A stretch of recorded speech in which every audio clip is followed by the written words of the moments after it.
에서는 이삭이 야곱을 축복하고 그를 메소포타미아로 보내며 가나안 여자와 결혼하지 말라고 명령한 것과 야곱이 부모의 명령에 순종하여 메소포타미아로 간 것을 알게 되었다. 그는 또 자기 아버지 이삭이 가나안 여자들을 좋아하지 않는 것도 알았다. 그래서 에서는 아브라함의 아들인 이스마엘에게 가서 이스마엘의 딸이며 느바요스의 누이 동생인 마할랏을 자기 본처들 외에 또 다른 아내로 맞아들였다.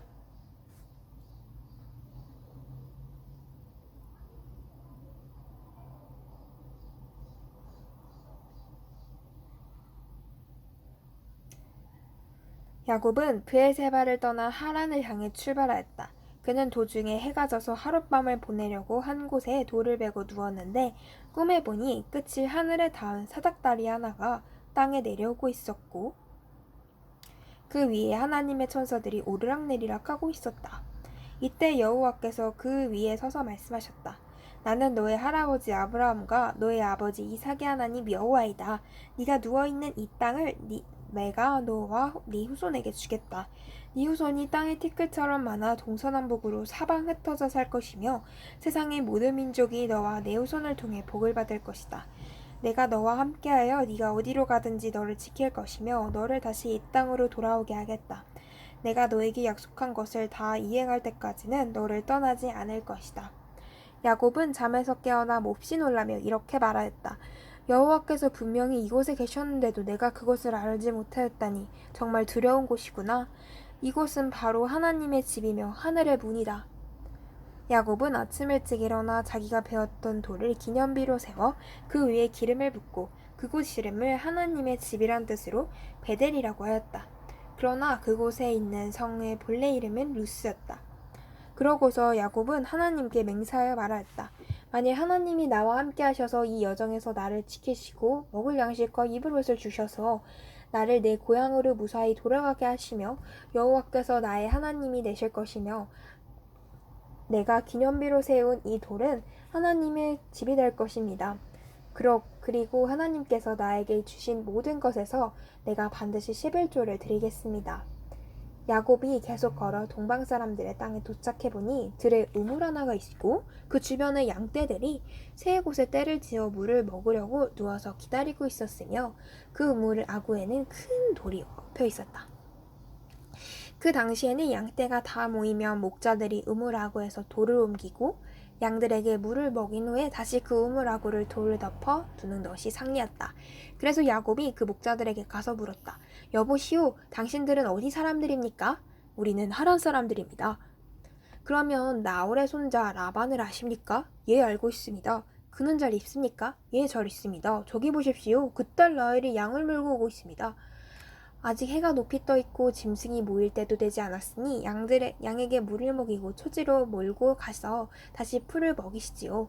양들이 여기에 다 모이고 목자들이 우물 아구에 돌을 옮겨 놓을 때까지는 우리가 물을 먹일 수 없습니다. 야곱이 그들과 말하고 있을 때 라헬이 자기 아버지의 양떼를 몰고 도착하였다. 야곱은 라헬이 자기 외삼촌 라반의 양을 몰고 오는 것을 보고 우물로 가서 돌을 옮기고 외삼촌의 양에게 물을 먹였다. 그런 다음 그는 라헬에게 입을 맞추고 큰 소리로 울며 그녀에게 자기가 라반의 조카이며 리브가의 아들이라고 말해주었다. 라헬이 달려가서 아버지에게 그 사실을 말하자 라반은 조카 야곱의 소식을 듣고 즉시 달려나와 그를 반갑게 맞으며 껴안고 입을 맞춘 다음 그를 데리고 집으로 들어갔다. 야곱이 자기에게 일어난 모든 일을 말하자 라반이 너야말로 살과 피를 나눈 진짜 내 친척이구나 하였다. 야곱이 그곳에 머문 지 한 달 정도 되었을 때 라반이 야곱에게 말하였다. 네가 내 친척이라고 해서 아무런 대가도 없이 어찌 내 일만 할 수 있겠느냐. 보수를 얼마 주면 좋겠는지 말해보아라. 라반에게 레아와 라헬이라는 두 딸이 있었다. 레아는 눈에 생기가 없었으나 라헬은 곱고 아름다움으로 야곱이 라헬을 사랑하여 이렇게 대답하였다. 만일 외삼촌께서 라헬을 내 아내로 주신다면 내가 외삼촌을 위해 7년 동안 일하겠습니다. 그러자 라반이 그 애를 너에게 주는 것이 다른 사람에게 주는 것보다 낫다. 그러니 나와 함께 여기 머물러 있어라 하였다. 그래서 야곱은 여기 머물러 있거라 하였다. 그래서 야곱은 라헬과 결혼하기 위해 7년 동안 일했으나 그녀를 사랑했기 때문에 7년이라는 세월이 불과 며칠처럼 여겨졌다. 이때 야곱이 라반에게 약속한 기한이 찼습니다. 외삼촌의 딸과 결혼하게 해주십시오 하자 라반이 동네 사람들을 다 불러 모으고 잔치를 베풀었다. 그러나 그날 밤 그가 라헬 대신 레아를 신방에 들여보냈으므로 야곱은 그녀와 첫날 밤을 보냈다. 그리고 라반은 여종 실바를 자기 딸 레아에게 시녀로 주었다. 야곱이 아침에 일어나 보니 첫날 밤은 함께 보낸 여자가 레아 아니겠는가? 그래서 그는 라반에게 가서 외삼촌은 어째서 나에게 이런 짓을 하였습니까? 내가 라헬과 결혼하려고 보수도 받지 않고 일하였지 않습니까? 그런데 어째서 나를 속이셨습니까? 하고 따지자 라반이 대답하였다. 동생이 언니보다 먼저 시집 보내는 것은 우리 지방의 풍습이 아니다. 7일 동안 결혼잔치가 끝날 때까지 기다려라. 내가 라헬도 너에게 주었다. 그러나 너는 나를 위해 7년 동안 더 일해야 한다. Oh no. 과연 야곱은 7년 더 일해야 할까요? 야곱이 라반의 말대로 7일 동안 그 결혼잔치 기간을 레아와 함께 보내자 라반이 자기 딸 라헬도 그의 아내로 주었으며 또 여종 비라를 자기 딸 라헬의 시녀로 주었다. 그래서 야곱은 라헬과도 신방을 꾸몄다. 그는 레아보다 라헬을 더 사랑하였으므로 다시 7년 동안 라반을 위해 일하였다. 그래서 레아의 기도가 아니라 그럼 레아를 통해서 나온 자식이 있을 거 아니에요. 근데 레아 그래서 그 걔가 한나인가? 레아는 얼마나 슬프겠냐. 야곱의 자녀들 나온다. 여호와께서 레아가 사랑을 받지 못하는 것을 보시고 그녀에게 아이를 가질 수 있게 하셨다. 그러나 라헬에게는 자식이 없었다. 레아는 임신을 하여 아들을 낳고 한나가 아니네. 레아는 임신하여 아들을 낳고 여호와께서 내가 괴로워하는 것을 보시고 아들을 주셨으니 이제는 내 남편이 나를 사랑할 것이다 하며 르우벤이라고 지었다. 르우벤의 뜻은 보라 아들이다 라는 뜻이에요. 그녀는 다시 임신하여 아들을 낳고 여호와께서 내가 사랑을 받지 못한다는 말을 들으시고 나에게 이 아들을 주셨다 하며 이 이름을 시므온이라고 했습니다. 듣는다 라는 뜻이에요. 그녀는 또 임신하여 아들을 낳고 내가 남편에게 새 아들을 낳아주었으니 이제는 그가 나에게 애착을 느낄 것이다 하며 그의 이름을 레위라고 지었어요. 레위는 애착이란 뜻이에요. 슬프다.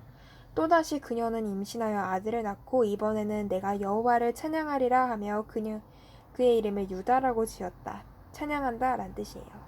그러고서 그녀는 일단 출산을 멈추었다. 라헬은 야곱에게 아들을 낳아주지 못하자 언니를 시기하여 야곱에게 이렇게 말하였다. 나에게도 자식을 낳게 해주세요. 그렇지 않으면 죽어버리겠습니다. 이때 야곱이 라헬에게 화를 내며 내가 하나님이요? 당신이 아이를 낳을 수 없게 하신 분은 그분이 아니오 하자 라헬이 그에게 내 여종 비라의 잠자리에 들어 나를 위해 아이를 낳을 수 있게 해주세요. 그러면 그녀를 통해 나도 자식을 가질 수 있습니다. 하고 그녀의 시녀 비라를 남편에게 첩으로 주었습니다. 야곱이 비라와 잠자리를 같이 하자 그녀는 임신하여 아들을 낳았어요. 이때 라헬은 하나님이 나의 억울한 사정을 아시고 내가 호소하는 소리를 들으셔서 나에게 아들을 주셨다 하고 그 이름을 단이라고 지었습니다. 단은 억울한 사정을 들어주셨다. 라헬의 시녀 비라가 다시 임신하여 야곱에게 둘째 아들을 낳아주자 라헬이 내가 언니와 심한 경쟁을 하여 이겼다 하고 그 이름을 납달리라고 하였다. 납달리는 경쟁한다 란 뜻. 한편 레아는 자기의 출산이 멈춘 것을 알고 그녀의 시녀 실바를 야곱에게 첩으로 주었다.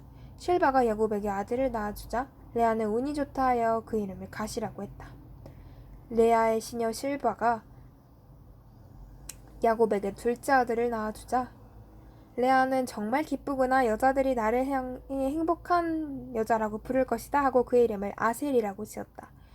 밀을 주소할 때 르우벤이 들에 나갔다가 합환체를 발견하게 되었다. 합환체는 여자의 임신을 돕는다는 약용식물이에요. 그래서 그것을 자기 어머니 레아에게 갖다 주자 라헬이 레아에게 언니의 아들이 구해온 합환체를 내게도 좀 주세요 하고 간청하였다. 그러나 레아는 그녀에게 네가 내 남편을 빼앗아가고도 부족해 이제 내 아들이 구해온 합환체마저도 빼앗아가려고 하느냐? 하고 쏘아붙였다. 그러자 라헬이 만일 언니가 나에게 그 화판채를 주시면 오늘 밤은 언니가 내 남편을 잠자리에 둘 수 있습니다. 하였어요. 저녁 때 야곱이 들에서 돌아오자 레아가 나와서 그를 맞으며 오늘 밤에는 당신이 나와 함께 자야 합니다. 내 아들이 구해온 화판채로 내가 그 대가를 지불했습니다. 하고 말했다. 그래서 야곱은 그날 밤 그녀와 함께 잠자리를 같이 했다. 하나님이 레아의 기도를 들어주셔서 그녀가 임신하여 야곱에게 5째 아들을 낳아주고 내가 내 시녀를 남편에게 주었으므로 하나님이 그것을 보상해 주셨다며 그 이름을 이사갈이라고 하였다. 레아가 다시 임신하여 6째 아들을 낳고 하나님이 나에게 좋은 선물을 주셨다. 내가 남편에게 6 아들을 낳아주셨으니 이제는 그가 나를 소중히 여길 것이다 하며 그 이름을 스불론이라고 하였다. 그 외에도 그녀는 딸 하나를 낳고 그 이름을 디나라고 하였다. 그때 하나님은 라헬을 기억하시고 그녀의 기도를 들으셔서 아이를 가질 수 있게 하셨다. 그래서 라헬은 임신하여 아들을 낳고 하나님이 나의 수치를 씻어주셨다. 나에게 하나님이 또 다른 아들을 주셨으면 좋겠다 하고 그의 이름을 요셉이라고 하였다. 라헬이 요셉을 낳은 후에 야곱이 라반에게 말하였다. 이제 고향으로 돌아가고 싶습니다. 내가 외삼촌을 위해 일한 대가로 내 처자들과 함께 떠나게 해주십시오. 내가 외삼촌을 위해서 어떻게 일했는지 외삼촌이 잘 아십니다. 너 때문에 여호와께서 나를 축복해 주셨다는 사실을 나는 경험을 통해 잘 알고 있다. 네가 나를 좋게 여긴다면 그대로 머물러 있거라. 보수를 얼마나 주면 좋겠는지 말해보아라. 내가 얼마든지 주겠다. 내가 외삼촌을 어떻게 섬겼으며 외삼촌의 짐승을 어떻게 보살폈는지 외삼촌이 잘 아십니다. 내가 오기 전에는 외삼촌의 재산이 얼마 되지 않았는데 이제는 재산이 무척 많아졌습니다. 여호와께서 내 발길이 닿는 곳마다 외삼촌을 축복하셨습니다. 그러나 나는 언제나 내 가족을 위해서 일해야 합니까? 내가 너에게 무엇을 주면 되겠느냐? 당장 무엇을 주실 필요는 없습니다. 하지만 외삼촌께서 내가 제시하는 조건을 승낙하신다며 계속 외삼촌의 양떼를 먹이시고 시키겠습니다. 오늘 내가 외삼촌의 짐승 가운데서 검은 양과 얼룩덜룩하고 점이 있는 양과 염소를 가려낼 테니 앞으로 그런 것이 나오면 내 삭이 되게 해주십시오. 내가 정직한지 아닌지에 대해서는 쉽게 알아보는 방법이 있습니다. 외삼촌께서 오셔서 내 품삯을 조사하실 때 만일 얼룩덜룩하지 않고 점이 있는 양과 염소가 있거나 검지 않은 영이 있다면 그것을 훔친 것으로 생각해도 좋습니다.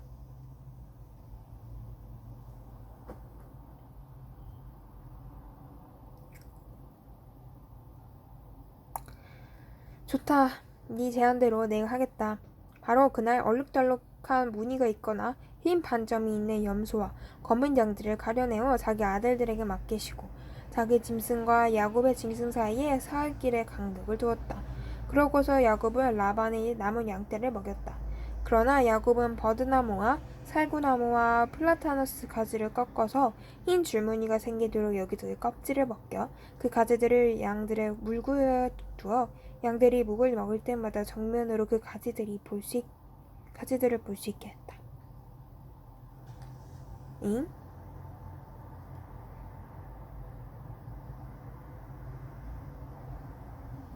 그런 것들을 보면 애가 얼룩덜룩한 애가 나와?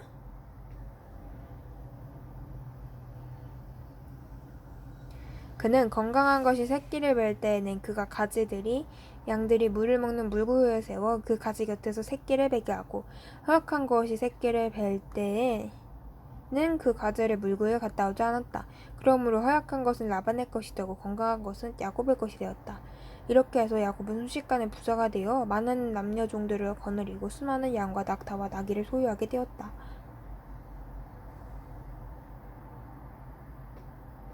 이것도 지혜겠지?